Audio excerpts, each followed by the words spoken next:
Hi, I'm JoAnne Kosey, and back with another edition of Coffee with Kosey. And my guest today is the Area Director of Young Life, Jon Gorny. Welcome. Thanks, JoAnne. Welcome to Coffee with Kosey. Yeah. Finally got you here. It took a while. I'm sorry. Yeah, it took a while. Now, we're going to talk about Young Life as in general, and we have over 100 students from RB that are involved in the program. Is that correct? Absolutely, yeah. I mean, it's one of kind of this, in the past 4 or 5 years, quickly growing into one of the biggest organizations at the school. And it isn't limited, Young Life nationally and worldwide is not limited just to high school. It's all age levels, is that correct? Well, Young Life deals with high school students, and we have a branch called Wildlife that deals with junior high students. So WYLD. See, we're really... Yeah, well, having taught junior high, I can say Wildlife is appropriate, appropriate for that. Now, your group here, because it's grown so much, formerly you met in people's homes. We did, yeah. When we first started out, actually, if you're looking through the 5-year history of us, we started out at the Scout Cabin in Riverside. I didn't know that. Grew and grew and grew, and then we were meeting in homes, and we got into basements because we had to keep getting bigger and bigger basements as people, we kind of had more and more people, and then we ended up outgrowing homes. And so this year we were meeting at the Riverside Town Hall up in the big auditorium room.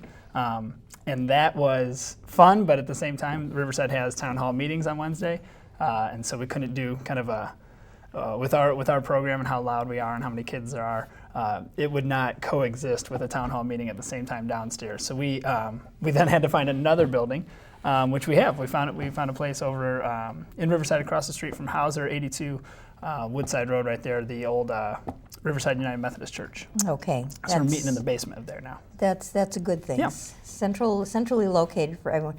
What exactly is the purpose of Young Life? On Wednesday nights of the entire organization. Yeah. Good question. I don't know. I'm just kidding. I'm figuring that out as we slowly go. I'm just an area director. I don't know. No, I think Young Life serves a lot of different purposes. At its root, it's a Christian organization that works with high school students.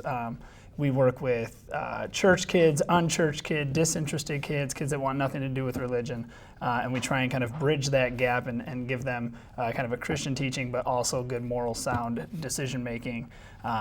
We talk about service, giving back a lot.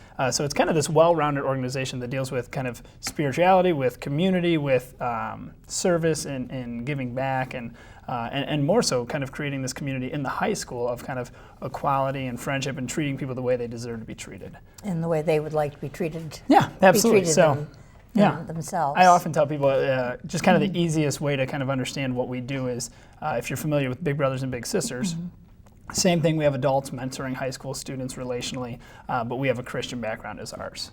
And so whereas Big Brothers and Big Sisters kind of just plugs in adults with kids and kind of mentors that way, we build relationships with our leaders and our kids with a Christian background in mind. How long has the program been here? At RB? Yeah. We are, I've been here 5 years. This is the 6th year. 6 years ago, a group of people got together and said, we'd like to have this come to RB, and they actually, Dave Goy, who runs Lyons Township Young Life, kind of started it and was meeting with some kids kind of to get the ball rolling, and then we were hired to kind of be the full-time, I was hired to be the full-time staff person to kind of lay the foundation work for Young Life. Yeah, I think I've met him. I think I know his father. Yeah. He used to be a janitor at a church in North Riverside. Mater Christi. Mater Christi, there you go. Where I worked. Back to that conversation again. And he lives in Brookfield. Dave does. So, my nephew at one time had something to do with Young Life at LT years back. So they're about to celebrate their 50th year. Next year is their 50th year at LT. We're on like 6. Well, you got to start. You got to start. We're getting there. You got to start somewhere. Tell me what a typical meeting is like. Yeah, on Wednesday nights. Actually, here's what you need to know. Our meetings are very intentional. Everything that we do with high school students is intentional. We're getting at something, some kind of purpose, whether it be the humor that we use, the laughter that we have, because I don't think there's a lot of clean humor out there. I think there's a lot of crude humor and a lot of humor at people's expenses. And so the humor that we provide is normally student ran, students doing skits or some kind of game. But the whole intent is to provide clean laughter, good, clean fun for high school students. We do a lot of kind of group bonding moments. We'll sing a lot of songs, but the whole purpose of the songs is kind of to unite an entire crowd. So you've got freshmen, you've got the 40-pound freshman guy who's arm in arm with like the big buff, senior guy. all singing songs together and kind of creating an equality in the room. And to be honest, nobody that goes to Young Life can sing. I guess I couldn't go then. I'm the worst of them, but it's just kind of breaking down those barriers and making it kind of a safe environment to go nuts. And so we sing some songs, we play some games, and the games more to get people cheered for and have some fun. There'll be some kind of group activity where everybody's kind of interacting with each other to get to know people, because I think, RB is a small high school, 1,500 students, but I think to a lot of kids it can feel big sometimes when you don't know a lot of people. Yeah. So certainly our intent is to get people to know each other, and to introduce people from different neighborhoods to each other, because RB is kind of this eclectic melting of 4 different neighborhoods. And so we're trying to kind of smooth that process and, hey, here's, meet people from this neighborhood and this neighborhood to get to know each other that way. And then towards the end of the evening, 2 people will speak. We'll generally have a student speak, and they'll get up and talk about Young Life in their life and what it's meant to them and how it's impacted them and kind of their beliefs. And then at some point, one of either myself or one of my volunteers will stand up and speak about kind of the Christian message and talk about their lives and God and how those two kind of dance together. Well, that sounds like a good meeting. Yeah, no, it's a lot of fun. You know what? We're going to wrap it up for this segment. Sure. We're going to come back and we're going to talk about some of the mission trips and where Young Life is going. All right. So we'll just talk our way through the break. And we're back. I've been told that something to ask that's interesting is how to become a leader. Oh, our volunteer leaders, not our student leaders. I guess that's, sure. That was... Well, we have we got these 2 kind of pockets. We have student leaders that are juniors and seniors in the high school. I think the reference was our to adult volunteers, yeah. Well, we kind of take them through a training process. And so with our volunteers, we take the work we do very seriously, and we take the lives of high school students very seriously. So they'll go through a 6-week training process that myself and other Young Life staff people will help direct to kind of teach them the who's and the why's and the what's behind Young Life. We'll have them criminal background checked, and do all, kind of the legality situations that you want to make sure you know who you're working with. But when anybody contacts us about being a Young Life leader, we ask them how much free time they have, because it's going to take a lot. Because we are so relational and we're so involved in high school kids' lives, this isn't the kind of thing that we want somebody that says, hey, I can make it maybe once a week. We're asking them to commit to 3 days a week, that they're going to be showing up somehow, whether it be at the lunchroom or at a football game or at a basketball game or a recital or anything. So it's the kind of thing that I think would be good for a lot of people, especially a lot of retired people. Yeah, I mean there is I don't really like no the word mold. Retired, you don't. I like the word transition. Retired sounds too definite. All right, now what I want to get to is some of the trips that these kids take and why they take them. Absolutely. I mean, I know about the mission trip that the girls went on to Nicaragua. Absolutely. Yeah, we took a group of girls down to Nicaragua to work at an orphanage this past summer. One of our former volunteers, she lives in Iowa now, had to move because she got a job out there, which is great.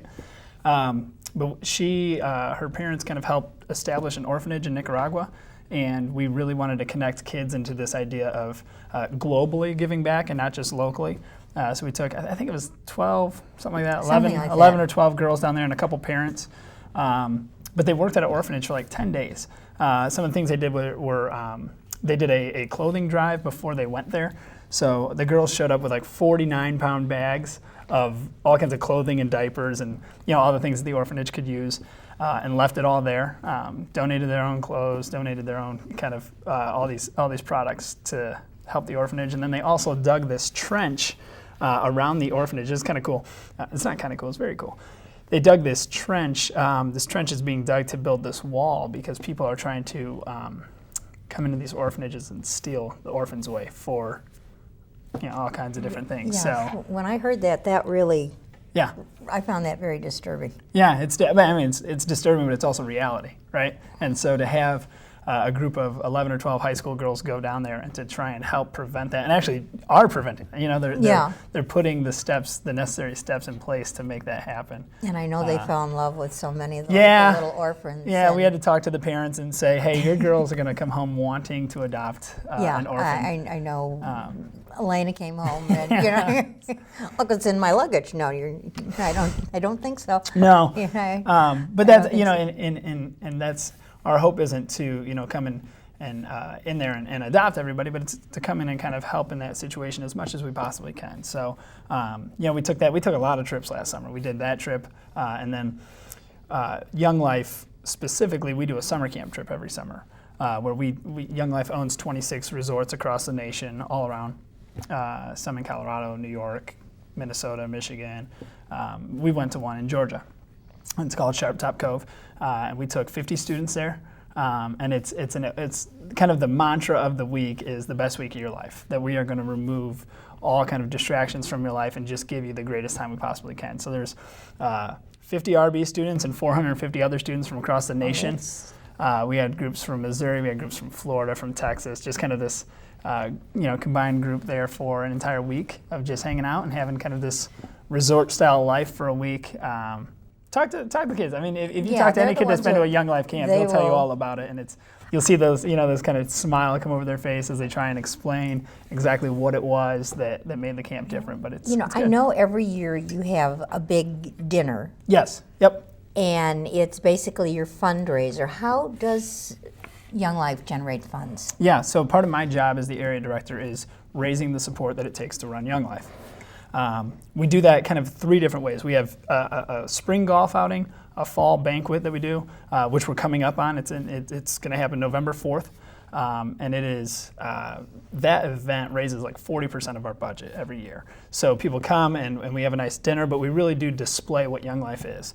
We have kids up there. They speak. They kind of share what it's like. This year we're going to have a mother and a son kind of give their story of what Young Life's meant to them, and they moved away from a bad neighborhood in the city of Chicago and moved out here. And the mom had said to me just kind of in an email that her son's involvement in Young Life at RB affirms their move, that this was the best move she can make. I think what impressed me last year when I went to it was the fact that these young people were willing to stand up and in some respects bare their soul and let people know how they'd been affected. They're giving us the wrap it up sign again. And Jonathan, if anybody wants to get in touch with you or Young Life, or if they would like to support it physically or monetarily, absolutely, they can get in touch with you how? Either 2 ways. They could email me at jonathan@rb.younglife.org, or go to our website, which is riversidebrookfield.younglife.org.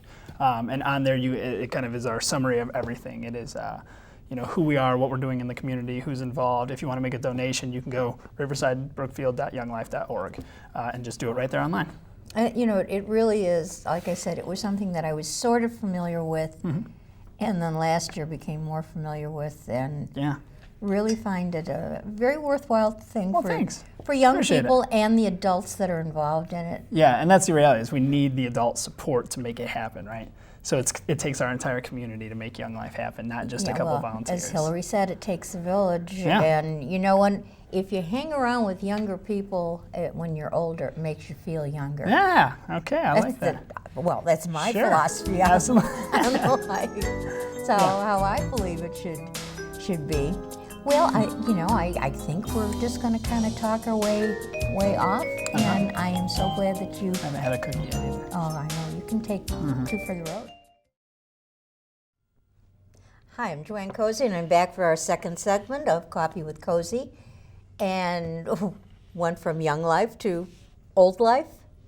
I'm sorry. Thank you. My guest this segment is husband Joe, as I affectionately refer to him, and Joe Kosey. Thank you for coming with me, dear.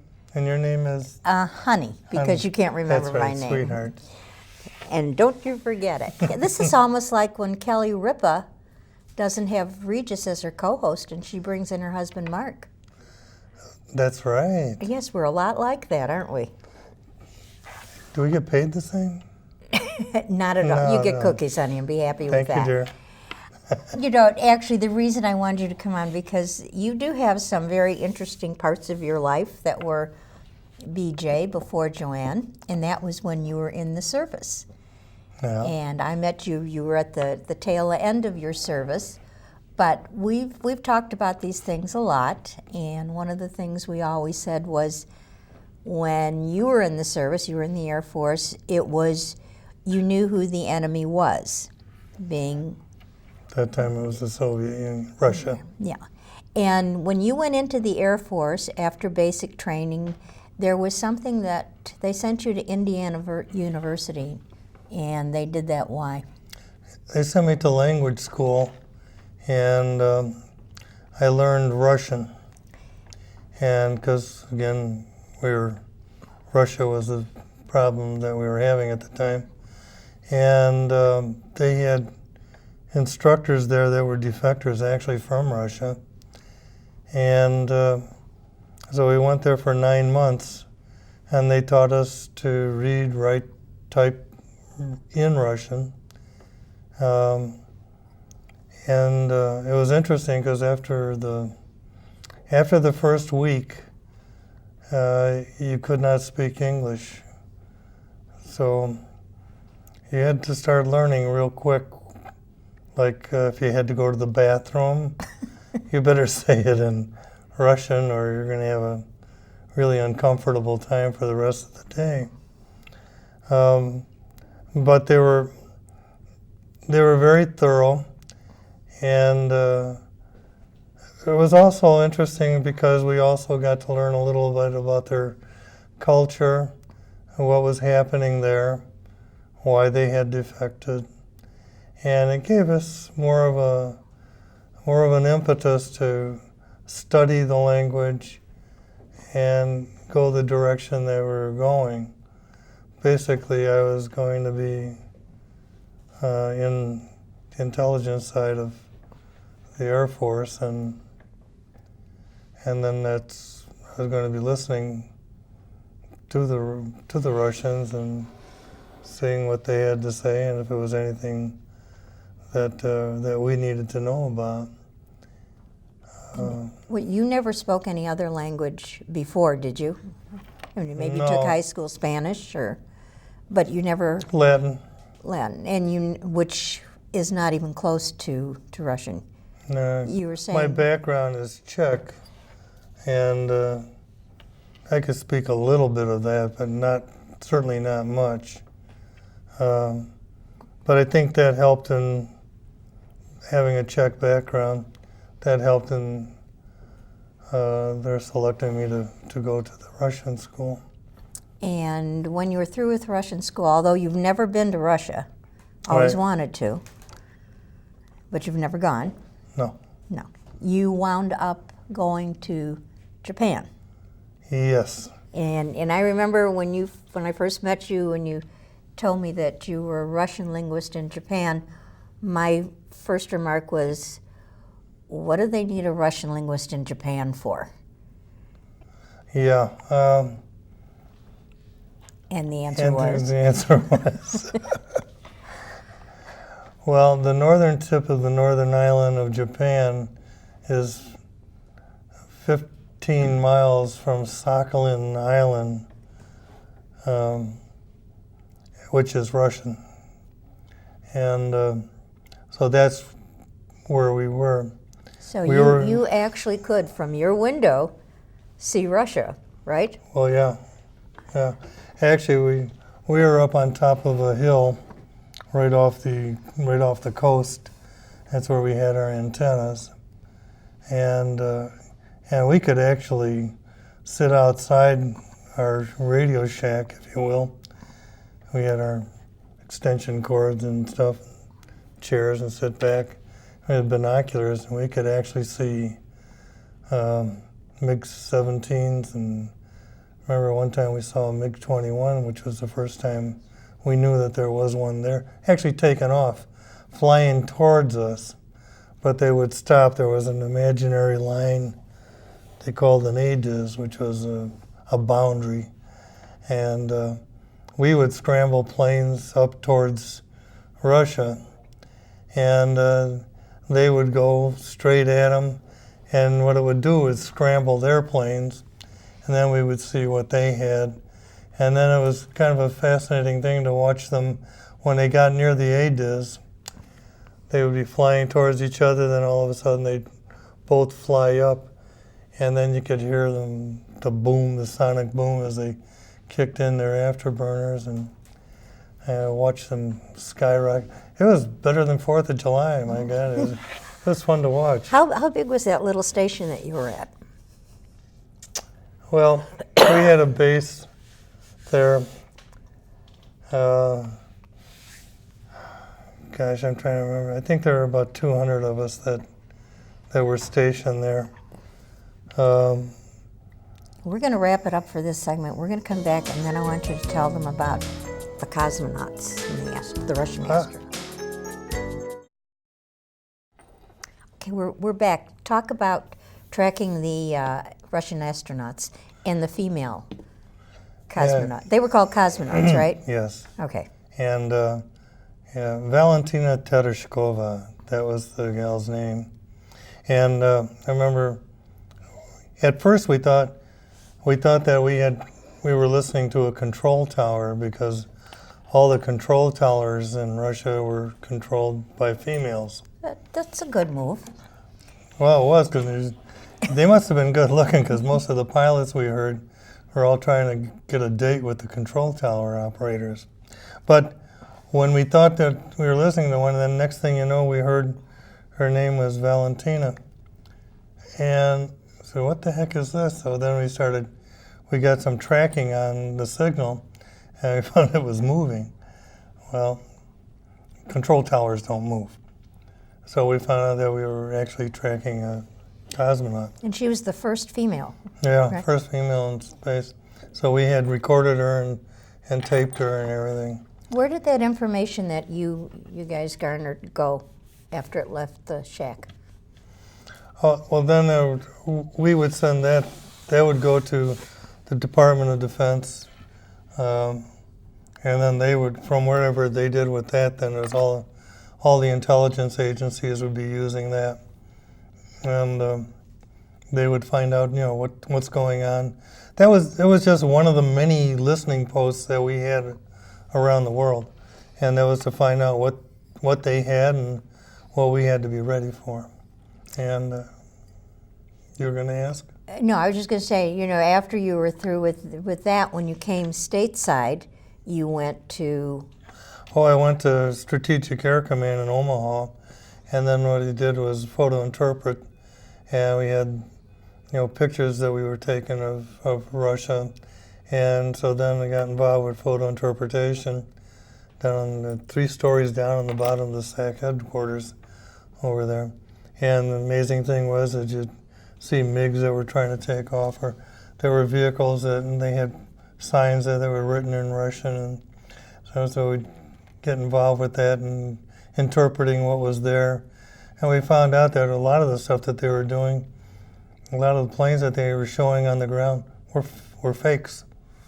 They were just fakes, and we were able to teach the guys that here's what it is and here's the difference and here's what's going on with it. And so it was a fascinating thing. It was interesting because every day it was fun to get up, go to work. But we didn't consider it work. Yeah, and you used to say, though, that because you were so far underground, you never knew what was going on in the outside world. Yeah, you couldn't hear a thing. You didn't know if it was snowing out or if it was 110 degrees outside. You had no clue. And because that was SAC headquarters, too, is that correct? And they had the plane that carries all the information, wasn't it called Looking Glass or something? Yeah. Yeah, there was a spy plane that we used to have. Oh, was that supposed to be a secret that I wasn't supposed to tell? Yeah, too late. Too late. Too late. Golly, they'll get it all over on Coffee with Kosey. What was interesting is that one time I ran into JB was walking down the hallway. JB? President Johnson. Oh, LBJ. LBJ. Yeah. Yeah. Did he say hi? Actually, he did. Yeah, because you never Mr. told President. me that. Mr. President. I just remembered it. A lot of things. You didn't try and date his daughters, huh? No. Some of the students were wondering, when you went into the Air Force and Why did you choose the Air Force? And what were some of the things that you went to before you got to the point where you were sent over to Japan? Well, the Air Force was an interesting thing. First of all, I wasn't interested in climbing through mud holes and stuff like that. I wasn't one of those guys. I wasn't one of these brave Marines that like to do that stuff. That was not for me. When I investigated at the Air Force, then I found out some of the areas that I could get into. The intelligence was part of it, and that was more fascinating to me, and that I wouldn't have to be crawling around in the mud. Although in basic training we did do that for a little bit. You went to Lackland Air Force Base? Lackland Air Force Base down in Texas. Texas, yeah. And where the heck was it? Yeah. I keep thinking San Angelo, but that was another one, another place that we went to. But yeah, I went there we were down there for 6 weeks, and that's when we found out. Then we found out where we were going to be sent, and that's when they sent me to Indiana University down in Bloomington, Indiana, and started language school. And, well, you know, this is, I mean, we've talked about this quite a few times, and I've heard you tell these stories to others over and over and over again, and they're always they're always interesting. And you know, one thing I regret that I didn't know you when you were in Japan, because I probably would have had some nice pearls, and probably, yeah, and a few other things. But you came back with a love for sushi. Oh, absolutely. And we do have sushi every once in a while. Go out. We're not doing it. Do it yourself. But you know what? We're going to have to wrap it up, and we can continue this at home. Okay. Okay. And What, you can sushi? have the sushi. Yeah, sushi might not be bad for dinner. You know, Not a bad idea. that's a thought. We'll have to talk about that. Okay. And this is JoAnne Kosey saying thank you to my guest, husband Joe. And I will see you on RBTV and in the Landmark newspaper. Thank you to Ryan Lucas and the rest of the crew and Gary Prokes. And we'll just talk our way out of here. Okay? All right.